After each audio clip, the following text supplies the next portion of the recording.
Hello नमस्कार साथियों, आपका स्वागत है हमारे YouTube channel study for all exam में। आज का हमारा टॉपिक है ज्योग्राफी का मानसून।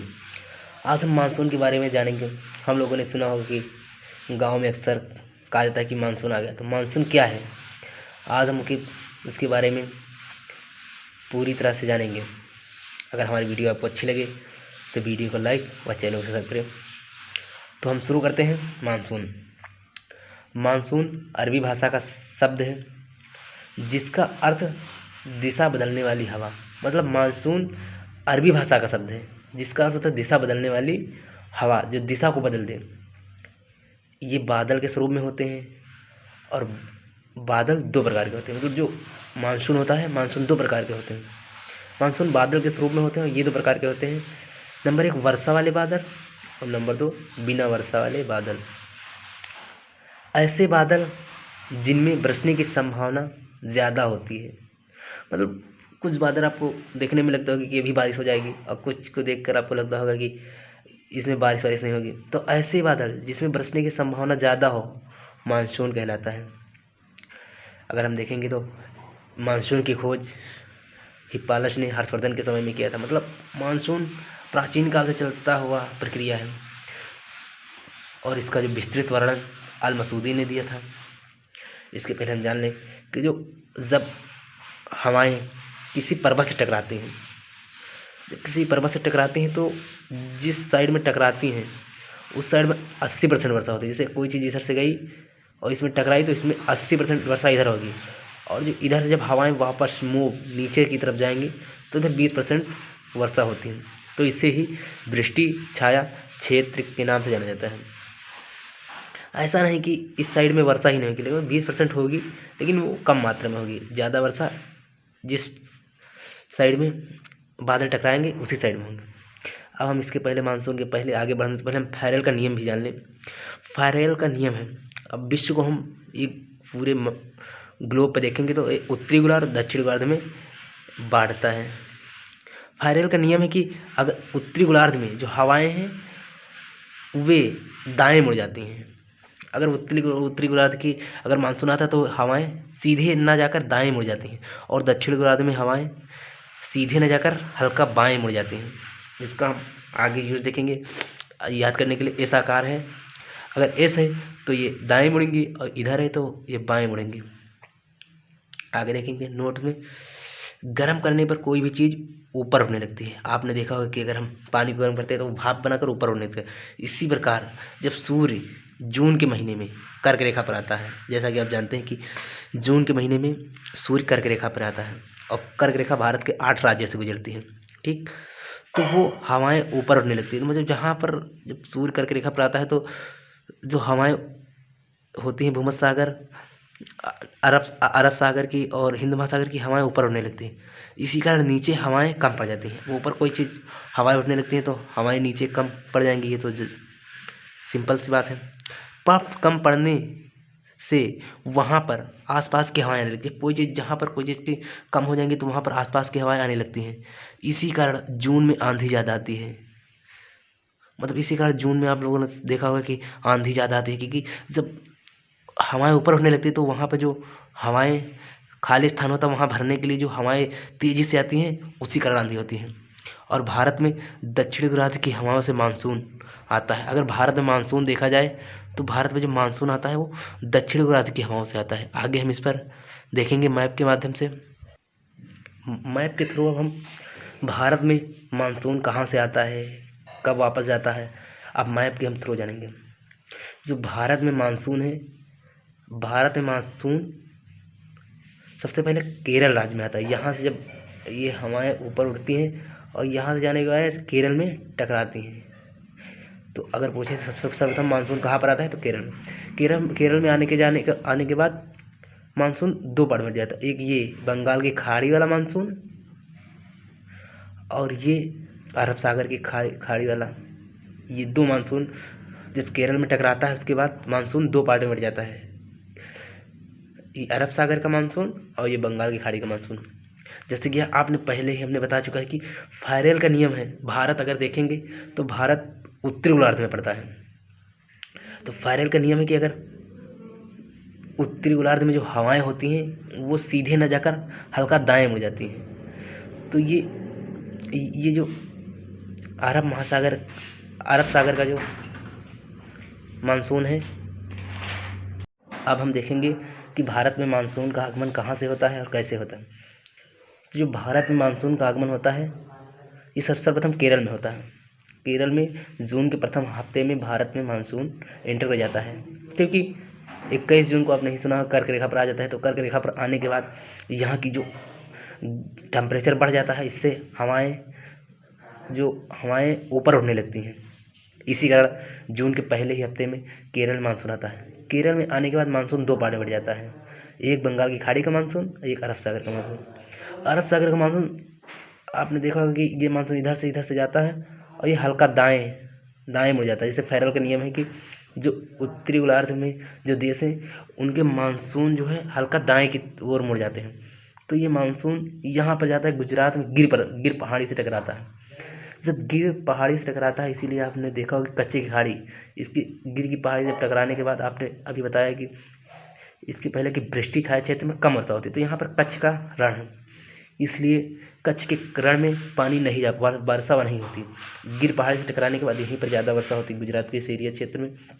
उसके बाद ये यहाँ पर अरावली है। अरावली ये मानसून के समानांतर है, इसलिए जब मानसून ऐसे निकलता है तो पूरा मानसून नहीं रोक पाता है, हल्का ही रोक पाता है। और उसके बाद ये मानसून यहाँ पर दिल्ली में रायसीना पहाड़ी है। दिल्ली में रायसीना पहाड़ी से ये मानसून टकराता है। रायसीना पहाड़ी भी छोटी पहाड़ी होती हैं, ये ज़्यादा मानसून को नहीं रोक पाती। और उसके बाद ये सीधे जाकर उत्तराखंड में टकरा जाता है। तो ये रहा हमारा अरब सागर का मानसून कहाँ से जाता है। और यहीं पर विंध्याचल और नीचे सतपुड़ा है। जब मानसून यहाँ से इसमें एंटर करता है, यहाँ पर है मैकाल श्रेणी। तो जब मानसून यहाँ पर जाता है तो यहाँ पर इस साइड से तीनों साइड से इसमें टकरा जाता है मानसून। और इसी अरसा में बहुत वर्षा होती है इसी क्षेत्र में। यहाँ पर नर्मदा नदी पाई जाती है। नर्मदा नदी को दबंग नदी कहते हैं, क्योंकि यहाँ पर बहुत पानी हो जाता है।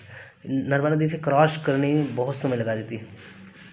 अब उसके बाद हम देखेंगे कि ये जो बंगाल की खाड़ी का मानसून है, ये बंगाल की खाड़ी का मानसून सीधे जाता है। इसके बाद यहाँ पर इसे पहाड़ नहीं मिलते, इसलिए यहाँ पर वर्षा कम होती। उसके बाद ये जाने के बाद यहाँ पर गारो खासी जयंतियाँ की प्रकार की हैं। ये गारो हो गई, ये खासी हो गई, ये जयंतियाँ, ये की प्रकार की। तो इसमें मानसून जाकर फंस जाता है। यहीं पर एक स्थान है मासिन राम। यहीं पर भारत में अगर पूछा जाए सबसे ज़्यादा वर्षा कहाँ पर होती है, तो मासिन राम में। पहले चेरापूंजी में होती थी, लेकिन अब मानसून जो सबसे ज़्यादा वर्षा होती है मासिन राम, क्योंकि यहाँ पर जो गारो खासी जयंतिया की पहाड़ियाँ हैं, ये लोग काटने लगे हैं, इसलिए काट कर मानसून की दिशा बदल रहे हैं। इसलिए यहाँ पर सबसे ज़्यादा वर्षा मासिन राम में ही होती है। मासिन राम होने और कुछ मानसून यहाँ से गारो से टकराने के बाद ये यूपी बिहार के क्षेत्र में टकरा जाता है। यहाँ से टकराने के बाद यूपी बिहार के क्षेत्र में जाता है, और बंगाल की खाड़ी की मानसून से ही यूपी बिहार के क्षेत्र में वर्षा होती है, और ये जाकर रायसीना पहाड़ से टकरा जाता है। तो यदि पूछा जाए कि दोनों मानसून से, अरब सागर और बंगाल खाड़ी से मानसून से कहाँ पर वर्षा होती है, तो ये रायसीना पहाड़ी दिल्ली में सबसे वर्षा होती है। सबसे आखिरी में वर्षा पंजाब, यहाँ पर पंजाब पड़ता है, सबसे आखिरी में वर्षा पंजाब में होती है। और सबसे कम वर्षा लेह लद्दाख में होती है, क्योंकि यहाँ पर काराकोरम, लद्दाख, जास्कर, पीर पंजाब श्रेणी है। मतलब यहाँ से जाने के बाद मानसून इतना थक जाता है, या मतलब पानी कम पड़ जाता है कि वो आगे नहीं जा सकता, इतनी पहाड़ी को तड़क कर नहीं जा सकता। इसलिए सबसे कम वर्षा लेह लद्दाख में होती है। अगर पूछा जाए कि भारत में मानसून का आगमन किस दिशा में होता है, किस दिशा से होता है, तो भारत में मानसून का आगमन दक्षिणी पश्चिमी दिशा से होता है। उसके बाद जब कर्क रेखा के बाद सूर्य मकर रेखा पर पहुंच जाता है दिसंबर में, तो मानसून वापस आता है। तो मानसून नवंबर दिसंबर में वापस सितंबर से वापस होना शुरू हो जाता है और नवंबर दिसंबर तक वापस आ जाता है।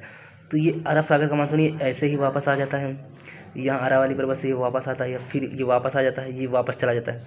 लेकिन जो ये बंगाल की खाड़ी का मानसून होता है, बंगाल की खाड़ी का मानसून ये आता है, यहाँ पर राजमहल की पहाड़ियाँ पड़ती हैं, राजमहल की पहाड़ी से टकरा जाता है और टकरा जाने के बाद यहाँ पर उड़ीसा में स्पीड बना नहीं पाता, इसलिए यहाँ पर चक्रवात ही आते हैं, वर्षा नहीं होती। इसके बाद यहाँ पर यह आंध्र प्रदेश में वर्षा करता है और सबसे ज़्यादा वर्षा तमिलनाडु ये एरिया में बहुत होती है, तमिलनाडु वर्षा में। तो लौटते हुए मानसून से अगर पूछा जाए वर्षा कहाँ पर होती है तो ये तमिलनाडु के एरिया में होती है, सबसे ज़्यादा वर्षा तमिलनाडु में होती है। तो यदि पूछा जाए कि भारत में मानसून का आगमन तो दक्षिण पश्चिमी दिशा से होता है और लौटते हुए मानसून किस दिशा से लौटता है तो उत्तर पूर्व दिशा से मानसून वापस लौटता है। जो हम देखेंगे कि जो ये मानसून गया तो मानसून के आगमन से भारत में कुल 80% वर्षा होती है और जो लौटते हुए मानसून से भारत में कुल 17% वर्षा होती है। अब हम मैप के थ्रू जान चुके, अब हम आगे नीचे देखेंगे क्वेश्चन जो इससे रिलेटेड है।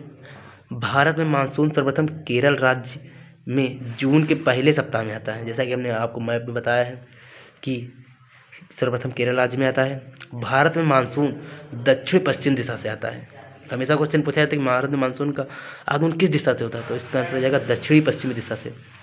और मुझे कभी कभी क्वेश्चन आ जाता है कि यूपी बिहार में बारिश किसके कारण होती है, तो यूपी बिहार में बारिश बंगाल की खाड़ी के मानसून से होती है। जैसा कि हमने आपको बताया था कि जब ये गारो पहाड़ी से टकराती है तो उसके बाद ये यूपी बिहार में वर्षा करता है और उसके बाद रायसीना पहाड़ी से टकराने के बाद वहीं पर वर्षा करता है। उसके बाद दोनों मानसून से वर्षा दिल्ली में होती है, जैसा कि हमने बताया कि रायसीना पहाड़ी दिल्ली में है, यहीं पर दोनों मानसून से वर्षा होती है। सबसे आखिरी में वर्षा पंजाब में होती है। भारत में सबसे ज़्यादा वर्षा मासिनराम में होती है तथा सबसे कम वर्षा लेह में होती है। जैसा कि हमने आपको बताया कि मासिनराम में ऐसा क्यों है जिससे वहाँ पर सबसे ज़्यादा वर्षा होती है और इसके पहले चेरापूंजी में क्यों होती थी, क्योंकि आप लोग जानते हैं कि अब जो गारो की जो पहाड़ियाँ कटने लगती है जिससे मानसून की दिशा बदल जाती है। भारत में 80% भारत में 80% जो वर्षा होती है जो मानसून के आगमन से होती है, जैसा कि हमने आपको बताया है। अब हम देखेंगे कि मानसून लौटते हुए मानसून से कितने % वर्षा होती है। लौटते हुए मानसून से वर्षा देखने से पहले हम एक बार में विश्व के मैप में देखेंगे। विश्व का मैप ज़्यादा अच्छा नहीं बना, लेकिन हम समझने के लिए इसे समझ सकते हैं। ये हमारा उत्तरी अमेरिका है, ये हमारा दक्षिण अमेरिका है, यहीं पर उत्तरी अटलांटिक महासागर है और ये अफ्रीका है और ये क्षेत्र ये भूमध्य सागर है। अभी हम देखें कि जो भारत में वर्षा 80% होती है मानसून के आगमन से और लौटते हुए मानसून से 17% वर्षा होती है। जो 3% वर्षा बची वो इस विश्व मैप के थ्रू हम जानेंगे। ये भूमध्य सागर है, ये यूरोप का एरिया है, ये एशिया का है और भारत जो कर्क रेखा है भारत के 8 राज्यों से बीचों बीच से गुजरती है और फिर विषुवत रेखा अफ्रीका से और मकर रेखा भी अफ्रीका महाद्वीप से। तो क्वेश्चन आता है कि किस महाद्वीप से तीनों रेखा गुजरती है, तो इसका हो जाएगा आंसर अफ्रीका महाद्वीप से तीनों रेखाएं गुजरती हैं। अब हम पश्चिमी विक्षोभ जो 3% वर्षा पश्चिमी विक्षोभ के कारण होती है उसके बारे में हम जानेंगे। ये जो उत्तरी अटलांटिक महासागर है तो यहाँ पर जो भूमध्य सागर है दिसंबर जनवरी माह में यहाँ पर सूर्य यहाँ पर होता है तो इसकी टेम्परेचर से यहाँ की हवाएं ऊपर उठने लगती हैं। उसके बाद यहाँ से उत्तरी अटलांटिक महासागर से जेट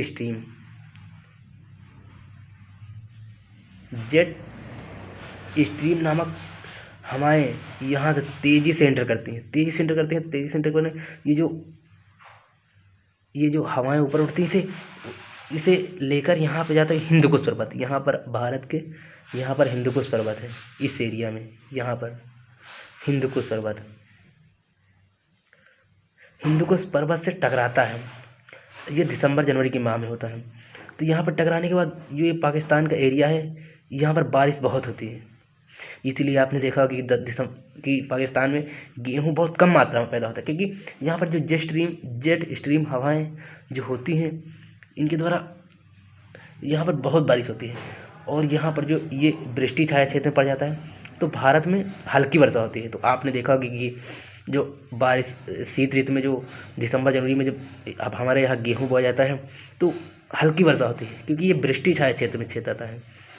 तो ये पंजाब हरियाणा में जो वर्षा होती है, इसे एक टॉनिक वर्षा कहते हैं, या इसे अक्सर पूछा जाता है कि गेहूँ के लिए सबसे उपयोगी वर्षा कौन सी होती है, तो मावठ।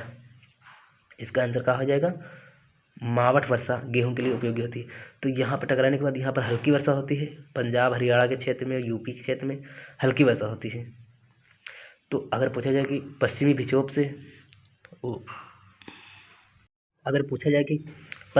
से वर्षा किस राज्य में होती है, तो ये हरियाणा, पंजाब, यूपी में होती है।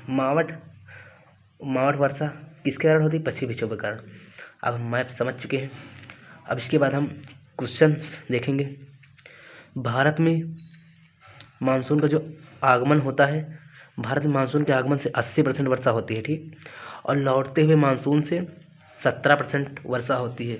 भारत में जो मानसून लौटता है वो सितंबर से शुरू होता है और नवंबर दिसंबर में वापस लौट आता है। और पश्चिमी विक्षोभ जो हमने अभी बताया, जेट स्ट्रीम हवा की तरह पश्चिमी विक्षोभ से 3% वर्षा होती है, जो भारत के लिए बहुत उपयोगी वर्षा होती है। अब उत्तर पश्चिमी के भाग में मानसून से वर्षा होती है।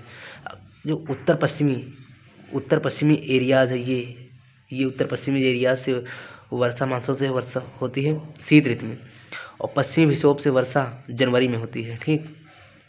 और पश्चिमी विक्षोभ से वर्षा जो है जनवरी के माह में होती है, जब यहाँ पर गेहूँ बोया जाता है। भारत में सितंबर से नवंबर दिसंबर माह में मानसून लौट जाता है। लौटते हुए मानसून से तमिलनाडु में वर्षा बहुत होती है। अक्सर क्वेश्चन आता है कि लौटते हुए मानसून से किस राज्य में सर्वाधिक वर्षा होती है, तो तमिलनाडु, क्योंकि तमिलनाडु अब मानसून कब लौटता है, नवंबर दिसंबर के माह में। तो ये शीत ऋतु में वर्षा तमिलनाडु में बहुत ज़्यादा होती है। अब एक बार हम रिवीजन करेंगे कि भारत में सर्वप्रथम वर्षा किस राज्य में होती है, तो केरल में। मानसून के आगमन से कुल वर्षा कितने % होती है, तो ये होती है 80%। और जो लौटते हुए मानसून ये सितंबर से दिसंबर माह तक वापस हो जाती है, इससे 17% वर्षा होती है। और जो पश्चिमी विक्षोभ उत्तर पश्चिमी दिशा से आता है, तो इससे कितने % वर्षा होती है, 3%। हमेशा क्वेश्चन आता है कि पश्चिमी विक्षोभ से वर्षा किस दिशा में होती है, मतलब किस दिशा से पश्चिमी विक्षोभ में वर्षा होती है, तो उत्तर पश्चिमी। अब हम कुछ क्वेश्चन की प्रैक्टिस करेंगे। आप लोगों के लिए क्वेश्चन है।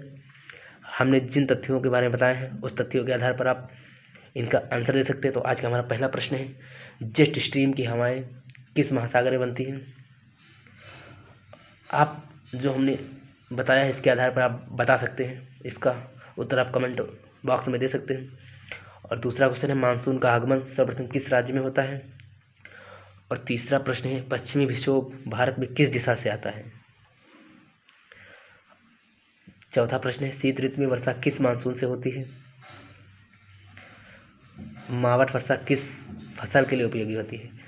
हमने जो आपको पूरा लेक्चर में बताया है, इसके माध्यम से आप इन प्रश्नों का उत्तर आसानी से दे सकते हैं। अगर आप इस प्रश्नों का उत्तर नहीं दे पा रहे हैं, तो एक बार दोबारा वीडियो को देखें और आंसर प्रश्नों का उत्तर दें।